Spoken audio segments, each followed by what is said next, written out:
বিদায় হজের ভাষণ। আমরা অনেকেই এই ভাষণটা সম্পর্কে জানি না। আমরা অনেক ভাষণ নিয়ে এখন গর্ব করি। নবী করিম সাল্লাল্লাহু আলাইহি ওয়াসাল্লামের এই যে সর্বশ্রেষ্ঠ ভাষণ, এটা কতজন জানেন? বিদায় হজের ভাষণ কতজন জানেন? বিদায় হজের ভাষণে নবী সাল্লাল্লাহু আলাইহি ওয়াসাল্লাম কি বলেছিলেন উম্মতকে? আমরা একটু আপনাদেরকে শোনাবো, শুনিয়ে ইনশাআল্লাহ লেকচারটা শেষ করব।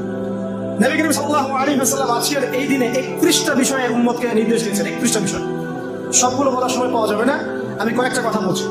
খুব ভালো হতো যদি আমি অ্যারাবিকটা বলার পরে বাংলাটা বলার সময় পেতাম। আমাদের 5 মিনিট সময় আছে, কারণ অ্যারাবিকটার যে ভাব গাম্ভীর্যটা বাংলা আসলে আসবে না। তারপরে আমি চেষ্টা করছি। নবী করিম সাল্লাল্লাহু আলাইহি ওয়াসাল্লাম সবার সামনে দাঁড়িয়ে দীর্ঘ 23 বছর অক্লান্ত পরিশ্রম করে দাওয়াতি মিশন কমপ্লিট করার পরে সবাইকে সমবেত করে একটা হজ করলেন। হজ করার পরে তিনি গুরুগম্ভীর কণ্ঠে বলছেন, হৃদয়ের সমস্ত আবেগ বের করে দিয়ে বলছেন, হে জনগণ, আইয়ুহান নাস, হে জনগণ, আমি জানি না আজকের পর তোমাদের সাথে আমি কখনো মিলিত হতে পারবো কিনা। একটু চিন্তা করেন, সাহাবীরা সামনে দাঁড়িয়ে আছেন, নবীজি দাঁড়িয়ে এই কথাটা বলছেন, হে জনগণ, আমি জানি না আজকের পরে আমি তোমাদের সাথে মিলিত হতে পারবো কিনা। অতএব যে ব্যক্তি আজকে আমার এই কথাগুলোকে স্মরণ রাখবে, সে যেন অন্যের কাছে এই কথাগুলো পৌঁছে দেয়। হতে পারে যার কাছে পৌঁছে দেওয়া হচ্ছে সেই এই কথাগুলোকে বেশি সংরক্ষণ করতে পারবে। আল্লাহ পাক তার প্রতি রহম করুন যে আমার এই কথাগুলোকে অন্যের কাছে পৌঁছে দিবে। নবীজির ভাষণ। এরপর নবীজি বলছেন, জেনে রাখো নিশ্চয়ই তোমাদের পরস্পরের, মুসলিমদের পরস্পরের সম্পদ, পরস্পরের রক্ত, পরস্পরের এই যে জান, মাল, ইজ্জত, এগুলো একে অপরের জন্য হারাম। মুসলিমদের পরস্পরের রক্ত, পরস্পরের ইজ্জত, সম্মান একে অপরের জন্য হারাম। এর হানি করা একে অপরের জন্য হারাম। ঠিক যেমন আজকের এই দিন হারাম, এই শহর হারাম, এই মাস হারাম। নবী করিম সাল্লাল্লাহু আলাইহি ওয়াসাল্লাম বলছিলেন, জেনে রাখো 3টা বিষয়ে যেন তোমাদের অন্তর কখনো খেয়ানত না করে। 3টা বিষয়ে তোমাদের অন্তর যেন কখনো খেয়ানত না করে। 1, তোমরা যে কাজটাই করবা শুধু আল্লাহ পাকের সন্তুষ্টির জন্য করবে। তোমরা যে কাজই করবে শুধু আল্লাহর সন্তুষ্টির জন্য করবে। তোমাদের শাসক বর্গের কল্যাণ কামনা করবে। তোমাদের শাসক বর্গের কল্যাণ কামনা করবে। 3 নাম্বার, মুসলিমদের জামাতকে আঁকড়ে ধরে রাখবে। মুসলিমদের ইউনাইটেড কমিউনিটিকে আঁকড়ে ধরে থাকবে। এই 3টা বিষয় পালনের ক্ষেত্রে তোমাদের অন্তর যেন খেয়ানত না করে। এদিন সূর্য ঢলে যাওয়ার পরে নবী সাল্লাল্লাহু আলাইহি ওয়াসাল্লাম আরো বললেন, শুনে রাখো হে মানব জাতি, এটা ভালো করে শুনেন, শুনে রাখো হে মানব জাতি, নিশ্চয়ই আমি মুহাম্মদ সাল্লাল্লাহু আলাইহি ওয়াসাল্লাম জাহেলি যুগের যত কুপ্রথা আছে সমস্ত কুপ্রথাকে আমার পায়ের তলে পিষ্ট করে গেলাম। জাহেলি যুগে কি ছিল ভাই? শিরক ছিল, সুদ ছিল, মাদক ছিল, নারীর অবমাননা ছিল, কন্যা সন্তানকে দাফন করা হতো, রক্তক্ষয়ী, হানাহানি, মারামারি, কাটাকাটি ছিল। এগুলো সবকিছুকে আমি আমার পায়ের তলে দাফন করে গেলাম। এটা কি দাফন হয়েছে? তিনি বলছেন, নিশ্চয়ই আমি জাহেলি যুগের সুদকে আমার পায়ের তলে পিষ্ট করে যাচ্ছি। সর্বপ্রথম যার সুদ আমি পিষ্ট করছি তিনি হচ্ছেন আব্বাস ইবনে আব্দুল মুত্তালিব, আমার চাচার সুদ। নিজের পরিবার থেকে দৃষ্টান্ত স্থাপন করলেন। তিনি আরো বললেন, হে উপস্থিত জনগণ, তোমরা মেয়েদের ব্যাপারে সতর্ক থাকবে এবং তোমাদের স্ত্রীদের ব্যাপারে সতর্ক থাকবে, তাদের হকের ব্যাপারে সতর্ক থাকবে, কেননা তোমরা তাদেরকে আল্লাহর কালিমার মাধ্যমে হালাল করে নিয়েছো। অতএব তাদের ব্যাপারে তোমরা সতর্ক থাকবে। তোমাদের উপর তাদের হক হচ্ছে তোমরা যা খাবে, যা পড়বে, তাদেরকেও তাই খাওয়াবে, তাই পড়াবে। আর তাদের উপর তোমাদের হক হচ্ছে যে তারা তোমাদের বিছানায় এমন কাউকে আসতে দিবে না যাদেরকে তোমরা অপছন্দ করো। নবী করিম সাল্লাল্লাহু আলাইহি ওয়াসাল্লাম আরো বলছেন, এই দিন আইয়ুহান নাস, মানব জাতি, তারাকতু ফিকুম আমরাইন, জেনে রাখো আমি তোমাদের সামনে মাত্র 2টো বস্তু ছেড়ে গেলাম। কয়টা বস্তু? লাম তাদিল্লু মা তামাসসাকতু বিহিমা, তোমরা কোনোদিন পথভ্রষ্ট হবে না যতদিন এই 2টা বস্তুকে আঁকড়ে ধরে থাকবে। কিতাব আল্লাহ, আল্লাহর কিতাব, ওয়া সুন্নতি নবীহি, এবং তার নবীর সুন্নাহ। তিনি আরো বললেন, আল মুসলিম, জেনে রাখো প্রকৃত মুসলিম সে ব্যক্তি, মান সালিমাল মুসলিমুনা মিন লিসানিহি ওয়া ইয়াদিহি, যে ব্যক্তির হাত এবং জবান থেকে অন্য মুসলিম নিরাপদ থাকে সেই ব্যক্তি হচ্ছে প্রকৃত মুসলিম। আল মুহাজির, আর প্রকৃত মুহাজির সে ব্যক্তি, মান হাজারা মা নাহা আল্লাহু আনহু, আল্লাহ পাক যা নিষেধ করেছেন সেখান থেকে যে দূরে থাকে সেই ব্যক্তি প্রকৃত মুহাজির, মানে হিজরতকারী। তিনি আরো বললেন, মনে রেখো আমি তোমাদের সবার আগে হাউজে কাউসারে চলে যাব, সুবহানাল্লাহ, এবং সেখানে আমি তোমাদের জন্য অপেক্ষা করতে থাকবো। অতএব শোনেন, অতএব তোমরা আমার চেহারাকে কালিমালিপ্ত করো না, মানে আমার চেহারায় কালিমালিপ্ত করো না, আমার নাম নষ্ট করে দিও না। আমি তোমাদের সংখ্যাধিক্য দেখে আল্লাহর কাছে গর্ব করবো, আমাকে তোমরা অপমানিত করো না। আজকে কি আমরা তার দায়িত্ব পালন করে উম্মাহ হতে পেরেছি? নবীজি বলেছেন, তা আমার চেহারাকে কালিমালিপ্ত করো না, সুবহানাল্লাহ। তিনি বলছেন, ওই সময় কিছু মানুষ থেকে আমি মুক্ত হয়ে যাব আর কিছু মানুষ আমার থেকে মুক্ত হয়ে যাবে। বলা হলো, কারা ইয়া রাসূলুল্লাহ? তিনি বলছেন, আল্লাহ পাককে আমি বলবো, ইন্নাহুম মিন্নি, হে আল্লাহ এরা আমার উম্মাহ, এরা আমার উম্মত, আমার সাহাবী। আল্লাহ পাক বলবেন, ইন্নাকা লা তাদরি মা আহদাসা বা'দাক, তুমি জানো না তুমি জানো না হে নবী, তোমার মৃত্যুর পর এই মানুষগুলো, পরবর্তী মানুষগুলো তোমার দিনের মধ্যে কত বেদাত সংযোজন করেছিল।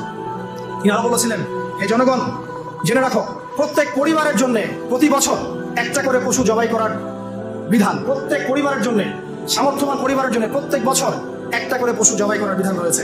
তিনি আরো বললেন, মনে রাখো, একজনের অপরাধের শাস্তি আর একজন কখনো পাবে না, আর বাবার দোষে ছেলে কখনো দুষ্ট হবে না, ছেলের দোষে বাবাও কখনো অপরাধী হবে না। তিনি আরো বললেন, জেনে রাখো হে মানব জাতি, নিশ্চয়ই শয়তান এই বিষয় থেকে নিরাশ হয়ে গেছে যে তোমরা শয়তানের ইবাদত করবে। শয়তান নিরাশ হয়ে গেছে, কিন্তু শয়তান নিরাশ হয়নি একটা বিষয় থেকে, যে তোমরা একে অপরে হানাহানি, কাটাকাটি, ফিতনা, ফাসাদে ব্যস্ত থাকবে, যেমনটা এখন আমরা করছি। আমরা কিন্তু সরাসরি কখনো শয়তানের ইবাদত করছি না, করছি? মুসলিমরা এখন পরস্পরে হানাহানি, কাটাকাটি, ফাসাদে লিপ্ত আছে। তিনি আরো বললেন যে একজন মুসলিমের জন্য হালাল নয় অন্য মুসলিমের সম্পদ আত্মসাৎ করা, যতক্ষণ না সে স্বেচ্ছায় খুশি মনে তোমাকে সম্পদ প্রদান করে। অতএব তোমরা একে অপরের প্রতি জুলুম করবে না। তিনি আরো বললেন, সাবধান, আমার ইন্তেকালের পরে তোমরা একে অপরের গর্দান উড়িয়ে কাফের হয়ে যেও না। সাবধান, আমার ইন্তেকালের পর তোমরা একে অপরের গর্দান উড়িয়ে কাফের হয়ে যেও না। তিনি আরো বলেছেন, একজন মুসলিম আরেকজন মুসলিমকে গালি দিতে পারে না। যদি একজন মুসলিম আরেকজন মুসলিমকে গালি দেয়, এটা হচ্ছে ফাসিকি। এবং একজন মুসলিম যদি আরেকজন মুসলিমের সাথে যুদ্ধ করে, এটা হবে এক প্রকার কুফরি। তিনি আরো বলেছেন, হে জনগণ, জেনে রাখো, আমার পরে কোনো নবী নেই, আর আমার পরে তোমরা ব্যতীত আর কোনো উম্মত নেই। এর চেয়ে স্পষ্ট কথা হতে পারে? আমার পরে কোনো নবী নেই, আর আমার পরে তোমরা ছাড়া কোনো উম্মত নেই। তাহলে আমরা যখন নতুন নতুন নবী বানিয়ে নিচ্ছি, কোন কোন ক্ষেত্রে বলছি একজন ব্যক্তি ছিলেন, সে নিজে ঈসাও ছিল, সে মাহদিও ছিল, সে নবীও ছিল। নাউযুবিল্লাহ। এবং দিন দিন মানুষ এই খাতায় নাম লেখাচ্ছে। সুবহানাল্লাহ। সর্বশেষ তিনি বললেন যে যদি তোমাদের উপরে, হে মানব, যদি জেনে রাখো, যদি তোমাদের উপরে একটা নাক কাটা কালো কুৎসিত কোন আমির বা শাসকও চলে আসেন, এবং সে যদি তোমাদেরকে আল্লাহর রাস্তায়, আল্লাহর কিতাব সুন্নাহ অনুযায়ী পরিচালিত করেন, তোমরা অবশ্যই তার আনুগত্য করবে, তার বিরুদ্ধে বিদ্রোহ করবে না, তার আনুগত্য করবে। জেনে রাখো, শেষে তিনি বলেন, জেনে রাখো হে মানব জাতি, আজকে থেকে কুল্লুকুম মিন আদম, তোমরা সবাই আদম সন্তান, ওয়া আদামু মিন তুরাব, আর আদম হচ্ছে মাটির সন্তান। আরবের উপর অনারবের, অনারবের উপর আরবের, সাদার উপর কালোর, কালোর উপর সাদার, লালের উপর কালোর, অথবা কালোর উপর লালের কোনো রকম প্রাধান্য নাই। ইল্লা তাকওয়া, শুধু তাকওয়া ব্যতীত। যে ব্যক্তি বেশি মুত্তাকি, সে আল্লাহর কাছে বেশি মর্যাদার অধিকারী হবে ইনশাআল্লাহ তাআলা। সর্বশেষ তিনি আঙ্গুলটা উঁচু করলেন, নিজের শাহাদাত আঙ্গুলি উঁচু করে আকাশের দিকে তাকালেন, এরপর জনগণের দিকে তাকালেন, তাকিয়ে বললেন যে তোমাদের ব্যাপারে, হে জনগণ, তোমাদের ব্যাপারে আমাকে আল্লাহ জিজ্ঞাসা করবেন। ফামা আনতুম কাইলুন, তোমরা ওই সময় কি বলবে আমার সম্পর্কে? তখন সাহাবীরা বললেন, আমরা বলবো যে আপনি বাল্লাগতা রিসালাতাক, আপনি আপনার রিসালাত পৌঁছে দিয়েছেন, ওয়া জামানাতাক, আপনার আমানত পূর্ণ করেছেন, ওয়া নাসাহতা উম্মাতাক, এবং আপনি আপনার উম্মতকে নসিহত করেছেন। এরপরে তিনি আকাশের দিকে তাকিয়ে বললেন, আল্লাহুম্মা ফাশহাদ, হে আল্লাহ আপনি সাক্ষী থাকেন। আল্লাহুম্মা ফাশহাদ, হে আল্লাহ আপনি সাক্ষী থাকেন। আল্লাহুম্মা ফাশহাদ, হে আল্লাহ আপনি সাক্ষী থাকেন যে আমি আমার দায়িত্ব পৌঁছে দিয়েছি। এরপরে নাজিল হলো, আল ইয়াউমা আকমালতু লাকুম দীনাকুম ওয়া আতমামতু আলাইকুম নি'মাতি ওয়া রাদিতু লাকুম আল-ইসলাম দীনান।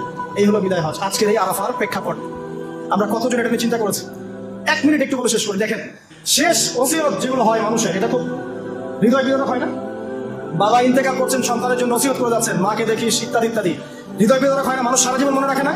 বাট আমরা আমাদের এই ন্যাশন, এই উম্মাহ, নবী সাল্লাল্লাহু আলাইহি সাল্লাম উম্মাহ বলে আমরা যারা দাবি করছি, আমাদের মধ্যে বেশিরভাগ মানুষ নবী সাল্লাল্লাহু আলাইহি সাল্লামের শেষ এই নসিহতগুলো ভুলে গেছি আমরা। নসিহতগুলোর মধ্যে সবচেয়ে ইম্পর্টেন্ট ছিল শিরক থেকে দূরে থাকা, সুদ থেকে দূরে থাকা, মুসলিম ভেদাভেদ না করা, শাসকের কল্যাণ কামনা করা, বিদ্রোহ না করে শাসককে উত্তম নসিহত করা। এবং আরেকটা হাদিসে তিনি বলেছেন 5 ওয়াক্ত সালাত আদায় করবে, সাওম পালন করে রমজান মাসে, সাধ্যমতো সাদাকা করবে, মুসলিমদের জামাত আঁকড়ে ধরবে, ইনশাআল্লাহ হাসতে হাসতে জান্নাতে প্রবেশ করবে। আও কামা ক্বালা আলাইহিস সালাম।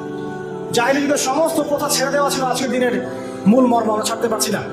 সুদ ছেড়ে দেওয়া ছিল মূল মর্ম, ছাড়তে পারছি না। শিরক থেকে বের হতে পারছি না। বেদাতীদের ব্যাপারে ধমক দেওয়া হয়েছে, বেদাত ছাড়তে পারছি না। খেয়াল করে দেখেন, মুসলিম হানাহানি কাটাকাটি এখনো ছাড়তে পারছি না। ইভেন ধর্মতাত্ত্বিক ভাবে আমরা বহু দল এবং উপদলে বিভক্ত হয়ে গেছে, কারোর সাথে কারো ঐক্য নাই। সব মিলিয়ে নবী সাল্লাল্লাহু আলাইহি ওয়াসাল্লামের শেষ ওসিয়তগুলো, কিতাব এবং সুন্নাহ আঁকড়ে ধরা, এটা আমরা সবাই আঁকড়ে ধরতে পারছি না।